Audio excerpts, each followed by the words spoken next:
Konsumojeni aloe vera në këtë mënyrë dhe do befasojeni me atë që i ndodh diabetit.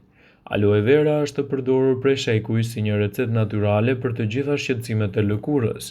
Nga ana tjetër, sipas të dhënave, studimet e kohëve të fundit kanë nxjerrë në pa faktin se aloe vera mund të përdoret për trajtimin kundër diabetit.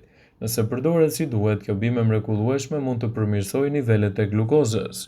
Diabeti është një sëmundje mjaft e përhapur autoimune. Ritmet e përhapjes së kësaj sëmundje janë shqetësuese. Ajo është një nga sëmundjet që mund të parandalohet nëpërmjet aktivitetit fizik, ushqyerjes së duhur dhe stilit jetesës së shëndetshëm. Sipas WebMed, aloe vera është një nga bimët më të mira që ndihmon në balancimin e niveleve të sheqerit në trup. Konsumi i rregullt i lëngut të aloe verës në mbikëqyrjen e një eksperti mund të rregullojë nivelin e glukozës në trup.